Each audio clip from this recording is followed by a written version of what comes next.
नमस्कार. कोणतंही वर्तमानपत्र आपण हातात घेतलं की आधी लक्ष जातं तर त्यातील व्यंगचित्राकडे. चालू घडामोडीवर कमीत कमी रेषेत आणि कमीत कमी भाषेत केलेलं ते एक मार्मिक भाष्य असतं.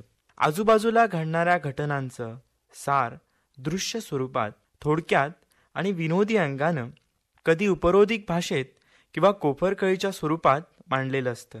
त्यामुळेच ते लोकशिक्षणाचं, प्रबोधनाचं प्रभावी माध्यम ठरतं.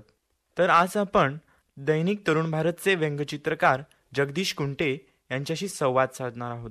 त्यांनी जवळजवळ 5,000 पेक्षाही जास्त व्यंगचित्र काढली. मराठीतील निवडक 60 व्यंगचित्रांच्या गेल्या 100 वर्षातील व्यंगचित्रांचा समावेश असलेलं निवडक मराठी व्यंगचित्र या ग्रंथातही त्यांना स्थान मिळालं. असंख्य राजकीय व्यंगचित्रे त्यांनी काढली. व्यंगचित्र हे एक बोलकी कला असते या विषयावर श्री कुंटे यांनी प्रात्यक्षिकासह व्याख्यानही देतात. तर आज आपण त्यांच्याशी संवाद साधूया, त्यांच्याकडनं जाणून घेऊया व्यंगचित्र म्हणजे काय, व्यंगचित्र कला ही कशी आहे, व्यंगचित्र कसं असतं. कुंटे सर नमस्कार. नमस्कार. व्यंगचित्राच्या चित्राला रेखाटन तुम्ही कधी आणि कशी सुरुवात केली? त्याचं काय झालं की मी 10वीत असताना आणि कॉलेजची 4 वर्ष असे एकूण 5 वर्ष मी एका लायब्ररीमध्ये ग्रंथपाल म्हणून काम करत होतो. अर्धवेळ ग्रंथपाल म्हणून काम करत होतो. तर हे करत असताना माझ्यासमोर अनेक वर्तमानपत्र, मासिकं यायची. त्यातली व्यंगचित्र बघून मला देखील असं वाटायला लागलं की आपणही का प्रयत्न करू नये. मग त्यावरून मी प्रॅक्टिस करायला लागलो आणि ते जमत गेलं आणि माझ्या व्यंगचित्राच्या कारकिर्दीची अशा तऱ्हेनं सुरुवात झाली. या सुरुवातीच्या काळात तुम्हाला कोणाचं प्रोत्साहन मिळालं किंवा कोणी तुम्हाला मार्गदर्शन वगैरे केलं? तसं मार्गदर्शन करणारं कोणीच नव्हतं, कारण ही एक संपूर्णपणे नवीनच कला आहे आणि याचं अधिकृत शिक्षण वगैरे कुठेही मिळत नाही. आपल्या आपणच चित्र बघून बघूनच मी प्रॅक्टिस करत शिकत गेलो. मात्र मला प्रोत्साहन देणारे अनेक लोक होते. कादंबरीकार न ग कमतनूरकर, त्यांच्या पत्नी सरोजनी कमतनूरकर, आणखीन माझे वडील जे निवृत्त शिक्षक आहेत, तेही स्वतः नाटककार आहेत. तर या सर्व लोकांचं मला लहानपणी प्रोत्साहन मिळालं. त्याच्यानंतर तरुण भारतचे संपादक श्री किरण ठाकूर, तरुण भारतमधले माझे सहकारी श्री अशोक याळगी, हरिभाऊ कामत आणि बेळगावातले आणि आसपासच्या भागातले असंख्य वाचक या सर्वांनी मला वेळोवेळी दाद देऊन खूप प्रोत्साहन दिलेलं आहे. पहिलं व्यंगचित्र तुम्ही कधी काढलं आणि पहिलं व्यंगचित्र काढल्यावर तुम्हाला स्वतःला कसं वाटलं आणि त्याची वाचकांनी दाद कशी दिली? माझं पहिलं व्यंगचित्र 1971 साली प्रसिद्ध झालं आणि ते देखील मार्मिकमध्ये. जो मार्मिक बघून मी प्रॅक्टिस करत होतो त्या मार्मिककडेच मला पहिलं व्यंगचित्र पाठवासारखं वाटलं आणि ते मार्मिकने लगेच उचललं देखील. ते चित्र असं होतं की त्यावेळी नुकतंच बांगलादेशचं युद्ध संपत आलं होतं आणि त्यानंतर आपल्याकडं जबरदस्त कर आकारणी झाली होती. पोस्टाचं एक खास तिकीट देखील काढण्यात आलेलं होतं आणि मदतीचा सगळा ओघ बांगलादेशकडे चाललेला होता. म्हणजे भारताची परिस्थिती त्यावेळी काही फारशी चांगली होती असं नव्हे, तरी पण आपण मुळातच भारतीय लोक उदार असल्या कारणानं मदतीचा सगळा ओघ बांगलादेशकडे चाललेला होता. या परिस्थितीवर मी जे चित्र काढलं ते मार्मिकमध्ये प्रसिद्ध झालं. ते चित्र असं होतं की जंगलामध्ये 2 फाटकी माणसं, म्हणजे अतिशय गरीब माणसं एकमेकासमोर आलेली आहेत. त्यातल्या एकाजवळ फक्त अंग झाकायपुरतं वस्त्र आहे, म्हणजे लंगोटी आहे, आणि दुसऱ्याजवळ तेही नाही आहे. हा जो पूर्ण नग्न व्यक्ती आहे ही म्हणजे बांगलादेश, आणि ज्याच्याजवळ फक्त लंगोटी आहे तो म्हणजे भारत. तर त्या समोरच्या व्यक्तीची अवस्था याला पाहवत नाही म्हणून तो आपली लंगोटी सोडून त्याला द्यायला लागलाय. अशा तऱ्हेचं ते व्यंगचित्र होतं. आणखीन हे चित्र मार्मिकमध्ये प्रसिद्ध झाल्यानंतर मला खूप आनंद झाला की माझं चित्र मार्मिकसारख्या व्यंगचित्र साप्ताहिकात आणि ते देखील बाळासाहेब ठाकरेंच्या मार्मिकमध्ये प्रसिद्ध झालं. हे पाहून मला अतिशय आनंद झाला, खूप प्रोत्साहन मिळालं आणि तेव्हापासून माझी कारकीर्द सुरू झाली. प्रत्येक कलेला एक विशिष्ट अशी व्याख्या असते, प्रत्येक कलेचा एक विशिष्ट असा व्याप्ती असते. तर व्यंगचित्रकला म्हणजे नेमकं काय सांगता येईल? व्यंगचित्रकला या शब्दाचं शब्दशः अर्थ काय घेता येईल? त्याचा अर्थ असा घेता येईल की व्यंग दाखवून हसवणारं हे चित्र असतं. पण केवळ हसवणं एवढंच त्याचं काम असत नाही, तर समाजातील, आपल्या आजूबाजूच्या लोकांच्यातील आणि एकंदर परिस्थितीमधील व्यंगावर, उणेपणावर बोट ठेवणारं हे माध्यम आहे आणि याच्यामध्ये विसंगती नेमकी शोधली जाते. माणसाला जर सुसंगत म्हणजे काय हे जर कळत असेल तर विसंगत काय हे त्याला लवकर समजतं. तर अशा तऱ्हेच्या विसंगतीवर बोट ठेवणाऱ्या या व्यंगचित्राची ताकद फार विलक्षण आहे. आणि त्याचं एक उदाहरण मी इथं देऊ इच्छितो की मी माझ्या एका व्यंगचित्रात असं दाखवलं होतं की मंत्री महोदयांनी एका ज्योतिषाला बोलवलेलं आहे आणि ते अंधश्रद्धा निर्मूलनाचं विधेयक मांडणार आहेत. तर ज्योतिषाकडून त्यांना मुहूर्त काढून घ्यायचा आहे की हे विधेयक मांडायला कोणता मुहूर्त चांगला आहे असं ते गुरुजींना विचारतायत. अशा तऱ्हेचं हे व्यंगचित्र होतं. म्हणजे इथं विरोधाभास दिसून येतो. व्यंगचित्र हे एक विनोदीच तसं माध्यम आहे. तर व्यंगचित्र काढताना तुम्ही विसरू न शकणारा असा कुठला विनोद निर्माण झाला? मागे असं एक चित्र काढलं होतं मी की लैंगिक शोषणाचे अनेक बळी पडलेले होते आणि त्यावेळी मी एक असं चित्र दाखवलं होतं की लैंगिक शोषणाविरुद्धचा रिपोर्ट आलेला आहे आणि तो रिपोर्ट म्हणजे काय आहे तर एक छोटंसं बाळ त्या ठिकाणी दाखवलेलं आहे आणि म्हणजे ते लैंगिक शोषण झालं की नाही याची चौकशी करणाऱ्या समितीचा तो अहवाल ह्या बाळाच्या रूपातच समोर आणला गेलेला आहे. अशा तऱ्हेचं ते चित्र होतं आणि ते पाहून खूप लोकांची हसून हसून मुरकुंडी वळली. तुम्हाला जेव्हा कल्पना सुचते त्यावेळी तुम्ही ती कागदावर उतरवण्यास तुम्हाला कितीसा वेळ लागतो? तसं बघितलं तर हे काही टाइम टेबल मध्ये बसवण्यासारखी गोष्ट नाही आहे. ही व्यंगचित्र सुचायला कितीही वेळ लागू शकतो. कधी कधी पटकन एखादा गोष्ट पाहिली किंवा वाचली किंवा कानावर पडली तर पटकन एखादी कल्पना सुचू शकते. सकाळपासून या बाबतीत मी विचारच करत असतो आणि दिवसभरात केव्हाही कोणतीही कल्पना सुचू शकते. एकदा कल्पना सुचली की मग मी ती शक्यतो टिपून ठेवतो आणि मग संध्याकाळी जेव्हा वेळ मिळेल त्यावेळेला चित्राला बसतो. चित्र काढायला फारसा वेळ लागत नाही. एक 5-10 मिनिटात चित्र पुरे होतं. कधी कधी जास्त वेळ लागतो कारण त्यातलं कंपोजिशन जर मोठं असेल, त्या चित्राची तशी मागणी असेल तर चित्र कंपोज करायला खूप वेळ लागतो. व्यंगचित्र हे बहुधा राजकारणांवर काढलेलं असतं. राजकारण हा विषय त्यांचा फार महत्वाचा असतो. तर त्याची दाद तुम्हाला कशी मिळते किंवा राजकारणाचं व्यंगचित्र काढल्यानंतर तुम्हाला कोणता त्रास वगैरे, मानसिक त्रास वगैरे जाणवतो का? व्यंगचित्र बहुतेक राजकारणीच असतात असं काही म्हणता येणार नाही. व्यंगचित्रामध्ये सर्वसाधारणपणे ढोबळमानानं आपल्याला 2 प्रकार मानता येतील. एक तुम्ही म्हणता त्याप्रमाणे राजकीय व्यंगचित्रांचा आणि दुसरा सामाजिक व्यंगचित्रांचा, ज्यांना हास्यचित्र असंही म्हटलं जातं. ही जी सामाजिक हास्यचित्र आहेत ही बहुधा मासिकातून प्रसिद्ध होतात. आजकाल मासिकांचं प्रमाणही कमी झालेलं आहे. वर्तमानपत्रांच्या पुरवण्यातून अशा तऱ्हेची चित्र येत असतात. पण दैनिकातून रोज येणारी ही चित्र तुम्ही म्हणाल्याप्रमाणे जास्तीत जास्त राजकीयच असतात. कारण त्याला राजकीय पार्श्वभूमीच तशी लाभलेली असते. आपल्या राजकारणात, विशेषतः भारतातल्या राजकारणात जो काही गोंधळ चालू आहे किंवा स्वार्थापोटी ज्या काही एकमेकांच्यावर कुरघोड्या केल्या जातात आणि लोकांच्या मध्ये एक प्रकारचा राजकारण्यांच्यात सत्तापिपासूपणा आलेला आहे, हे पाहिलं की सर्वसामान्य माणसाला त्याचा उबग येतो आणि तो कंटाळून जातो, वैताग येतो त्याला सर्वसामान्य माणसाला.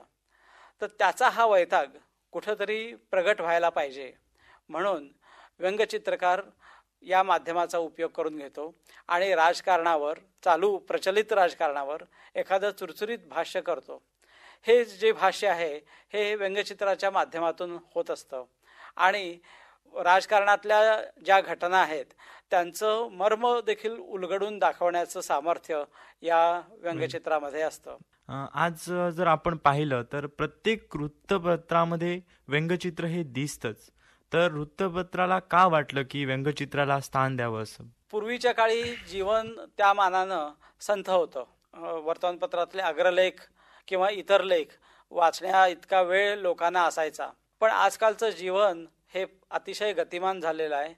लेख, अग्रलेख फारसे वाचले जात नाहीत, हे एक सार्वत्रिक सत्य आहे. तर अशा परिस्थितीमध्ये जीवनाला प्रचंड वेग आला असल्या कारणानं जे काही मांडायचं आहे आपल्याला, जे काही सांगायचंय, वाचकांना द्यायचंय, हे थोडक्यामध्ये आणि अतिशय मार्मिकपणे देता आलं पाहिजे.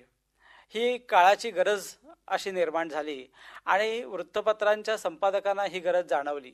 त्यामुळं ह्या व्यंगचित्रांना प्रामुख्यानं पहिल्या पानावर अग्रस्थान देण्यात येऊ लागलं. आणि त्यामुळं ह्या व्यंगचित्रांचं सामर्थ्य असं आहे की आजूबाजूला ज्या घटना घडतात या सर्व घटनांचं सार थोडक्यामध्ये एका कॉलमच्या एका छोट्याशा चौकटीमध्ये हे सार देता येऊ लागलं. आणि व्यंगचित्राचं हे खरोखर मोठं सामर्थ्य आहे असं म्हणायला पाहिजे. व्यंगचित्रकार व्हायला चित्रकार होणं आवश्यक आहे का? चित्रकार होणं तसं आवश्यक नाही आहे. आजकालचे बहुतेक सगळे व्यंगचित्रकार जर आपण पाहिले तर यांच्यापैकी फारच थोडे लोक स्वतः चित्रकार होते किंवा आहेत. मी स्वतः देखील चित्रकार नाही आहे. माझं चित्रकारितेचं अधिकृत असं शिक्षण झालेलं नाही आहे. केवळ प्रॅक्टिस करत करत मी शिकलो. व्यंगचित्रकार होण्यासाठी चित्रकार व्हावंच, असायलाच पाहिजे अशी काही आवश्यकता नाही आहे. पण चित्रकार जर तुम्ही असाल तर तुमची चित्र अधिक नॅचरल रिअलिस्टिक वाटतील. आणि आमच्यासारख्या चित्रकार नसलेल्या लोकांना ज्या अडचणी येतात चित्राची मांडणी करताना किंवा एखादी पोज दाखवताना, तर अशा अडचणी त्या चित्रकाराला येणार नाहीत. चित्रकार असल्याचा फायदाच होईल. तुम्हाला व्यंगचित्र काढताना कधी अशी अडचण भासली आहे का, किंवा एखादं चित्र सुचलं नाही, या प्रकारची अशी अडचण तुम्हाला कधी जाणवली आहे का? हां, अशा तऱ्हेची अडचण कधी कधी जाणवते. म्हणजे कल्पना सुचली आहे पण ती चित्रात पकडता येत नाही. कधी कधी कल्पना खूप वेग असते किंवा खूप मोठी कल्पना असते, तर ही कल्पना चित्रामध्ये कशी मांडायची अशा तऱ्हेच्या काही अडचणी येऊ शकतात. मग काय करावं लागतं अशा वेळी की ती कल्पना बाजूला ठेवावी लागते आणि दुसरी एखादी कल्पना घेऊन आपलं चित्र पूर्ण करावं लागतं. त्या दिवसाचं काम पूर्ण करावं लागतं. मग काही दिवसानंतर आपोआपच ती जी मूळ कल्पना आहे या मूळ कल्पनेचं चित्र आपोआपच डोळ्यासमोर काही दिवसांनी साकारतं आणि मग पुढचं काम सुलभ होतं. सर, वर्तमानपत्रामध्ये एक विशिष्ट असं वेळेचं बंधन असतं आणि त्या वेळेतच आपल्याला जवळपास काम पूर्ण करावं लागतं. हो, तर तुम्ही हे वेळेचं बंधन कसं पाळता, किंवा वेळेतच तुम्ही तुमचं व्यंगचित्र कसं पूर्ण करून देता? ही कला वेळेत बसण्यासारखी नाही आहे. म्हणजे टाइम टेबलमध्ये बसवता येण्याजोगी ही कला नाही आहे. तरी देखील वर्तमानपत्रामध्ये काम करत असताना तिथले नियम हे पाळावेच लागतात. त्यामुळं रोज रात्री 8च्या सुमाराला मला व्यंगचित्र द्यावं लागतं. हे करत असताना कधी कधी खूप तगमग होत असते. म्हणजे कशी, तर एखाद दिवशी काहीच कल्पना हाताशी लागत नाही. त्यावेळेला खूप अस्वस्थ आणि बेचैन झालेलं असतो. सकाळी उठल्यापासून डोक्यातलं हे यंत्र, व्यंगचित्राचं यंत्र आम्ही सुरू करतो आणि दिवसभरात केव्हा ना केव्हा तरी एखादी चांगली कल्पना मिळून जाते. मग ती टिपून ठेवली जाते आणि रोज संध्याकाळी मी दिवसभराचं काम संपल्यानंतर व्यंगचित्र काढायला बसतो.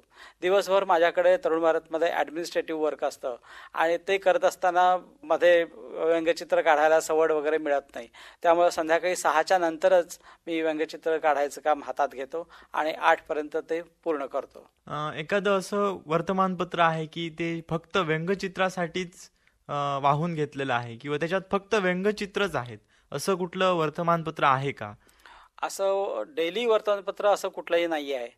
पण पंच नावाचं एक इंग्लिश ब्रिटनचं साप्ताहिक होतं. त्याच्यामध्ये प्रामुख्यानं व्यंगचित्रच असायची, काही लेखही असायचे, पण ते व्यंगचित्राला वाहिलेलं मासिक होतं. आपल्याकडे तशा तऱ्हेचा प्रयोग बाळासाहेब ठाकरेंनी केलेला आहे.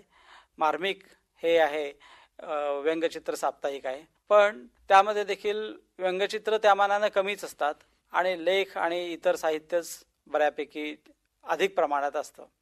केवळ व्यंगचित्राला वाहिलेलं वर्तमानपत्र किंवा मासिक हे चालणं जरा कठीण आहे.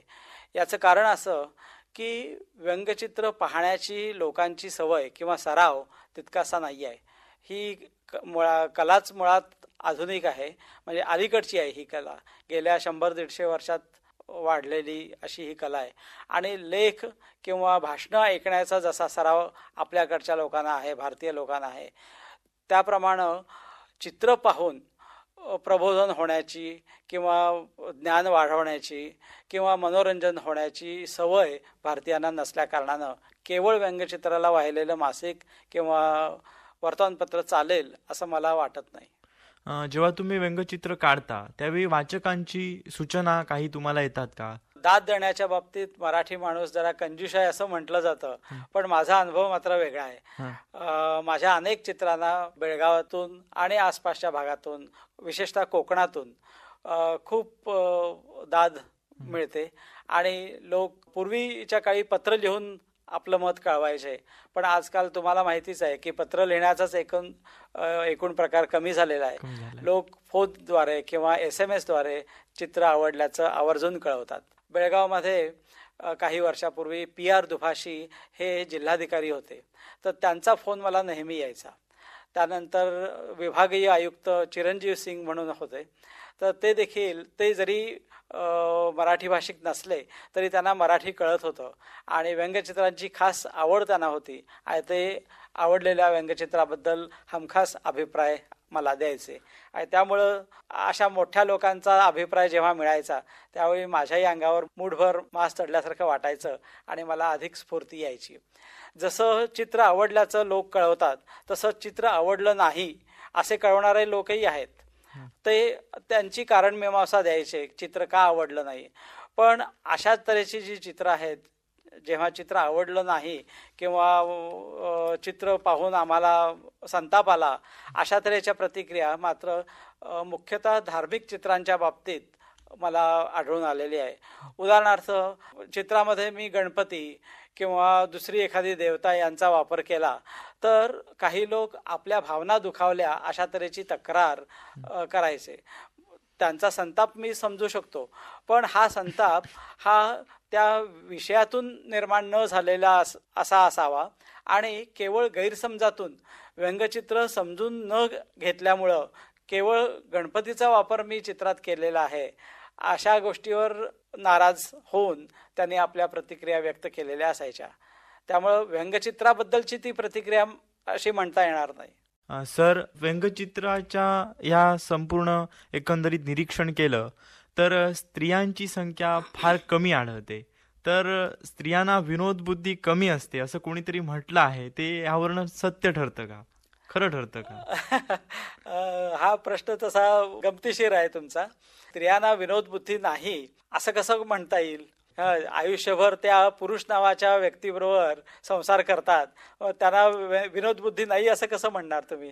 त्यातला गमतीचा भाग जरी सोडला तरी ही एक परिस्थिती आहे अशी खरी आहे की विनोदी साहित्यात किंवा व्यंगचित्रामध्ये एकंदरीतच स्त्रियांचं प्रमाण कमी आहे.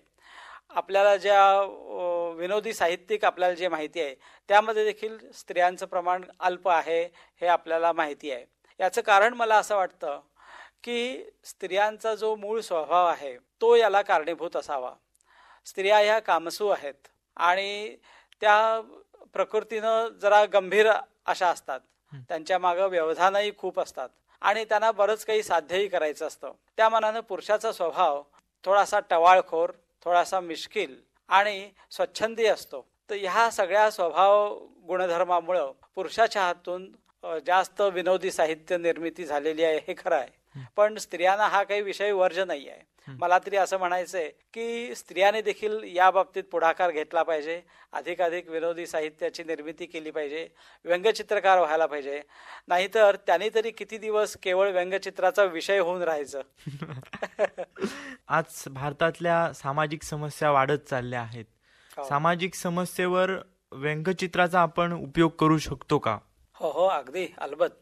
किंबहुना मी तरी असं म्हणेन की व्यंगचित्राचा उद्देशच मुळी समाज प्रबोधन हा आहे. केवळ हसवणं किंवा केवळ घटकाभर करमणूक अशा तऱ्हेचा व्यंगचित्राचा मर्यादित उद्देश नाही आहे. लोकांचं प्रबोधन करणं, लोकांना शहाणं करणं, त्यांच्या चुकावर बोट ठेवणं, समाजामध्ये ज्या विसंगती आहेत त्या उघड करणं आणि लोकांना शहाणं करणं हे व्यंगचित्राचं मुख्य काम आहे.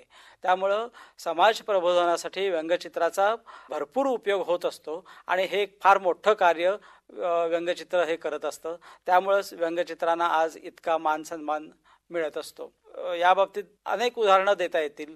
बहुतेक सगळ्या व्यंगचित्रातून हा उद्देश साध्य करण्याचा उद्देश व्यंगचित्रकारांनी ठेवलेलाच असतो. असं म्हटलं जातं की व्यंगचित्रकाराची ताकद ही रेषेत असते. तर ती कशी काय असते रेषेमध्ये त्याची ताकद? आता इथं काय आहे की व्यक्तिगणिक हा प्रकार बदलता असतो. प्रत्येकाची व्यंगचित्र काढण्याची स्टाईल ही वेगवेगळी असते. त्यामुळं अमुक एकाच पद्धतीनं व्यंगचित्र काढता येतील असं आपल्याला म्हणता येत नाही. अशी अनेक व्यंगचित्र आहेत की जी ब्रशनी न काढलेली किंवा टाकानी काढलेली, पेन न काढलेली, स्केच पेन न काढलेली, कुठलंही माध्यम आपल्याला वापरता येतं.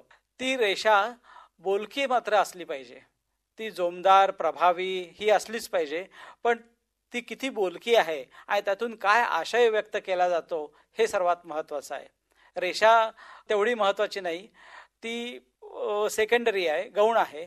त्यातला आशय मात्र महत्त्वाचा आहे आणि तो प्रभावीपणानं व्यंगचित्रकाराला मांडता आला पाहिजे.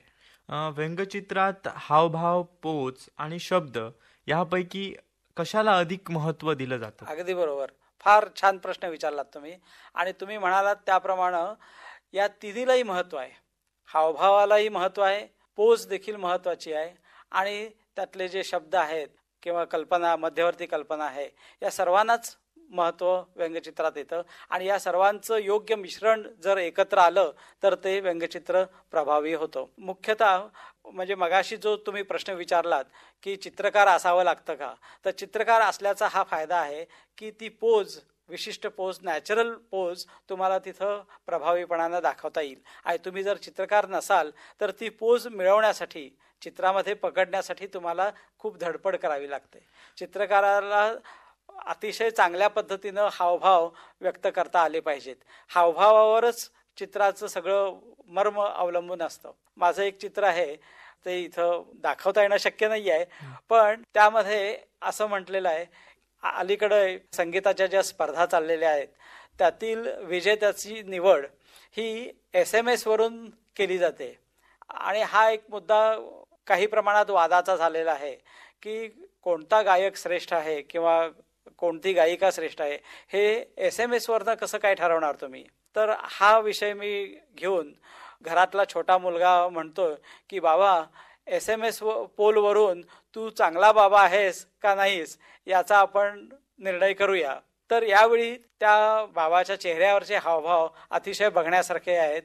तो अशा तऱ्हेने बघतोय की काय म्हणतोय हा मुलगा, अशा तऱ्हेचे प्रश्न त्याच्या चेहऱ्यावर उत्पन्न झालेले आहेत. आणि थोडीशी भीती, थोडासा राग, थोडासा द्वेष, या सगळ्या भावना त्याच्या चेहऱ्यावर फार प्रभावीपणे उमटलेल्या आहेत. शब्दांशिवाय असलेली व्यंगचित्रे वरच्या दर्जाची असा एक लोकप्रिय समज आहे, तो कितपत बरोबर आहे? हां, दुर्दैवानं हा समज आहे हे मात्र खरं आहे. पण शब्दाशिवाय जी चित्र असतात ती उत्तम किंवा पहिल्या दर्जाची असं काही म्हणता येणार नाही. चित्रांचा खरा दर्जा हा त्याच्या आशयावरूनच ठरतो. शब्द विरहित पण सुमार दर्जाची चित्र देखील आपल्याला आढळून येतात किंवा शब्दांचा वापर केलेली अतिशय उत्तम दर्जाची चित्र देखील पाहण्यात येतात. व्यंगचित्र हे शब्द आणि चित्र या दोहोंचं संयुक्त माध्यम आहे. त्यामुळं शब्दांचा वापर केलाय की नाही हा प्रश्न फारसा महत्त्वाचा राहत नाही. आता एक गोष्ट खरी आहे की शब्दाशिवाय चित्र असेल तर ती भाषेच्या पलीकडे जाऊन कुठल्याही भाषिक लोकांना ती समजू शकतील. पण हे देखील फारसं खरं नाही आहे. कारण त्या चित्राचा विषय जर एखाद्या संस्कृतीशी निगडीत असेल तर तो दुसऱ्या संस्कृतीच्या लोकांना समजेलच असंही नाही आहे. उदाहरणार्थ की आपण देवाला हात जोडून नमस्कार करतो, किंवा आणखीन अशाच काही आपल्याकडं ज्या चालीरीती आहेत, या चालीरीतीवर आधारित असलेलं एखादं चित्र जर शब्दविरहित असेल तर ते पाश्चात्य माणसाला कळेलच याचीही गॅरंटी देता येत नाही. आज आपल्याकडे व्यंगचित्रकारांवर पाश्चात्य लोकांचा प्रभाव दिसतो आहे. हो. तर तसा प्रभाव तुमच्यावर कोणाचा आहे? हां, ही गोष्ट खरी आहे की भारतीय व्यंगचित्र कलेवरच, एकूणच भारतीय व्यंगचित्र कलेवर पाश्चात्य व्यंगचित्रकारांचा प्रभाव आहे. आणि हे खरंही असणार. याचं कारण असं की ही कलाच मुळी आपण पाश्चात्यांच्याकडून उसनी घेतलेली आहे. ज्याप्रमाणे लघुकथा हा साहित्य प्रकार आपण पाश्चात्य साहित्यिकांच्याकडून घेतलेला आहे, त्याचप्रमाणे व्यंगचित्र ही कला देखील आपण ब्रिटिशांच्या संपर्कामुळं युरोपियन लोकांच्याकडून उसनी घेतलेली आहे. पाश्चात्य व्यंगचित्रकारांना आणि तिथल्या व्यंगचित्रांना देखील सुमारे 200 वर्षाहून अधिक अशी मोठी परंपरा लाभलेली आहे. आणि त्यामुळं त्यांची व्यंगचित्र ही अधिक प्रगल्भ आणि विकसित होत गेलेली आहे. त्या मानानं भारतातली व्यंगचित्रकला ही जरा अलीकडची आहे, गेल्या 50-100 वर्षातली आहे. मराठीतली व्यंगचित्रांचा इतिहास जर आपण बघितला तर तो गेल्या 50-60 वर्षातलाच आहे असं म्हणता येईल. तर या भारतीय सर्व व्यंगचित्रांवर पाश्चात्य व्यंगचित्रकारांचा प्रभाव आहे. आपल्याकडचे R.K. लक्ष्मण यांचे जे गुरु ते डेव्हिड लो हे अतिशय प्रथितयश असे व्यंगचित्रकार होते. ते भारतातही येऊन गेलेत आणि लक्ष्मण आणि डेव्हिड लो यांची खूप दोस्ती होती. डेव्हिड लोचा प्रभाव लक्ष्मणवर खूप आहे. आणि माझ्यापुरतं बोलायचं झालं तर आम्हाला फारशी पाश्चात्य व्यंगचित्र पाहायला मिळाली नाहीत, कारण पंच हे जे मासिक आहे ते देखील आता बंद झालेलं आहे आणि अशा तऱ्हेची व्यंगचित्र आपल्यापर्यंत पोहोचायचं माध्यम हे दुर्मिळ झालेलं आहे. मी जो व्यंगचित्रांचा अभ्यास केला तो बाळासाहेब ठाकरेंची चित्र सुरुवातीला माझ्या पाहण्यात आली. त्यांचा खूप प्रभाव माझ्या शैलीवर आहे आणि त्यानंतर R.K. लक्ष्मण यांची चित्र पाहून मला स्फूर्ती येत गेली आणि त्यांच्याही चित्राचा प्रभाव माझ्या चित्रशैलीवर आहे. आज बेकारी खूप वाढते आहे, तर या कलेमध्ये बेकारांना कशा प्रकारच्या संध्या उपलब्ध आहेत?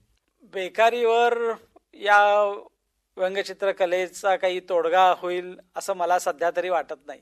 याचं कारण असं की व्यंगचित्रकार हे काही पूर्ण वेळ करण्यासारखं काम नाही आहे आणि त्या तऱ्हेचं व्यासपीठही सध्या मिळत नाही आहे. अजूनही या कला प्रकाराला तसं दुय्यम स्थानच आहे. मासिकामध्ये पानपुरके अशा स्वरूपात या व्यंगचित्रांचा वापर सुरू झाला, तोंडी लावायला असं म्हणायला हरकत नाही. आणि वर्तमानपत्रामध्ये मात्र आज याला प्रामुख्याचं अग्रस्थान मिळालेलं आहे. पण केवळ व्यंगचित्रकार होऊन मी उपजीविका करेन असं जर कोणी म्हणत असेल तर अजूनही ती स्थिती आलेली नाही आहे आणि अशा तऱ्हेचं स्थिती प्राप्त व्हायला अजूनही काही काळ जावा लागेल. आज आपलं तंत्रज्ञान जे आहे ते खूप प्रगत झालं आहे, हो. तर त्याचा प्रभाव व्यंगचित्रकलेवर कसा काय आहे? हा, पूर्वीच्या काळी ही चित्र केवळ हाताने काढली जायची, ब्रशनी किंवा टाकानी, आणि ती अधिक प्रभावी करण्यासाठी स्क्रीनचा वापर केला जायचा. स्क्रीनचे वेगवेगळे नमुने मिळतात, ते जोडून शेडिंग वगैरे देण्याचे प्रकार हातानेच केले जायचे. पण आजकाल कॉम्प्युटरचं तंत्रज्ञान इतकं प्रगत झालेलं आहे की आपण पेंट ब्रशसारखं माध्यम वापरून कॉम्प्युटरवर देखील चित्र तयार करू शकतो, काढू शकतो, त्याला शेडिंग करू शकतो किंवा रंग भरू शकतो किंवा चित्रामध्ये काही सुधारणा करायची असेल तर ती करू शकतो. अशा तऱ्हेचं एक अतिशय वर्सटाईल माध्यम कॉम्प्युटरच्या रूपानं मिळालेलं आहे सर्वच चित्रकारांना आणि त्यामुळं चित्र अधिक विकसित होत गेलेली आहेत. तुम्ही व्यंगचित्र कलेवर काही पुस्तकं लिहिली आहेत का? पुस्तकं अशी लिहिली नाही आहेत, पण माझ्या व्यंगचित्रांचे संग्रह कलेक्शन प्रसिद्ध झालेलं आहे. तरुण भारतच्या रविवारच्या पुरवणीमध्ये म्हणजे अक्षरयात्रामध्ये माझी जी चित्र पूर्वी 95च्या दरम्यान येत होती ती सर्व चित्र अक्षरहास्य या पुस्तकात मी एकत्रित केलेली आहे आणि ते पुस्तक अतिशय लोकप्रिय झालं होतं. त्याची पहिली आवृत्ती संपली. आता माझ्या दुसऱ्या पुस्तकाची तयारी चालू आहे आणि काही चित्रांची निवड करून आम्ही ती मुंबईला एका प्रकाशकाकडेही पाठवलेली आहेत आणि हे पुस्तकही लवकरच बाजारात येईल अशी मला आशा आहे. तुमचे आवडते व्यंगचित्रकार कोण आहेत? मगाशी मी उल्लेख केलाच त्याप्रमाणे R.K. लक्ष्मण हे माझे आवडते व्यंगचित्रकार आहेत. राजकीय व्यंगचित्राच्या बाबतीत मी त्यांचा आदर्श डोळ्यासमोर ठेवतो आणि आपणही तशी व्यंगचित्र काढावीत असं सारखं वाटत राहतं. सामाजिक व्यंगचित्रांच्या बाबतीत मात्र वसंत सरवटे हे खूप थोर व्यंगचित्रकार आहेत मराठीमध्ये आणि त्यांच्या व्यंगचित्रांचा प्रभाव म्हणजे त्यांच्या ज्या तऱ्हेच्या कल्पना आहेत त्या कल्पना तशा तऱ्हेच्या कल्पना अधिक प्रगल्भ रीतीने मांडाव्यात असं मला वाटत असतं. तुमची पुढची वाटचाल कशी आहे, म्हणजे तुम्ही काय ठरवलं आहे पुढे अजूनही काय करायचं व्यंगचित्रकलेवर? इतके दिवस तरी माझं अर्थार्जन म्हणजे नोकरी निमित्तानं वेगवेगळ्या ठिकाणी काम करण्यामध्ये गेला असल्या कारणानं व्यंगचित्राला मी म्हणावा तितका वेळ देऊ शकलो नाही, किंवा माझं जे एक राहून गेलेलं काम आहे की चित्रकारितेचा मुळापासून अभ्यास करायचा. मी मगाशी उल्लेख केलाच की मी चित्रकार नाही आहे आणि त्यामुळं मला काही अडचणी येतात. त्या अडचणी येऊ नयेत म्हणून चित्रकारितेचा पूर्ण अभ्यास करायचा, ॲनाटॉमीचा अभ्यास करायचा आणि आपली व्यंगचित्र अधिकाधिक प्रभावी कशी होतील याचा अभ्यास करून पूर्णपणे व्यंगचित्राला वाहून घ्यायचं असं मी ठरवलेलं आहे. व्यंगचित्रकला जनतेपर्यंत जास्तीत जास्त जनतेपर्यंत पोहोचवण्यासाठी काय नियोजन करता येईल? यासाठी म्हणावे तितके प्रयत्न सध्या होत नाही आहेत, दुर्दैवानं हे खरं आहे. पण ही एक फार मोठी गरज आहे आणि व्यंगचित्रांची प्रदर्शनं आयोजित करून, व्यंगचित्रावर कार्यशाळा घेऊन या व्यंगचित्राविषयी अधिक जाण निर्माण करता येईल. आज जी सर्वसामान्यपणे समजूत आहे की व्यंगचित्र म्हणजे केवळ एक क्षणभर बघायचं, हसायचं आणि सोडून द्यायचं, एवढंच व्यंगचित्राचं काम नाही आहे. व्यंगचित्र ही माणसाला अंतर्मुख करतात आणि ती अधिक गंभीर व्हायला लावतात. बाह्यता जरी ती विनोदी असली तरी त्यातून जो संदेश द्यायचा आहे तो महत्त्वाचा असल्या कारणानं त्या संदेशाकडं लोकांचं दुर्लक्ष होऊ नये म्हणून लोकांची व्यंगचित्राबद्दलची जाण अधिकाधिक प्रगल्भ करणं हे खरोखर जरुरीचं आहे आणि या दृष्टीनं मी काही प्रयत्न केलेले आहेत. बेळगावमध्ये व्यंगचित्राची कार्यशाळा देखील आम्ही आयोजित केलेली होती. मुंबईमध्ये, ठाण्यामध्ये अशा तऱ्हेचे प्रयत्न झालेले आहेत.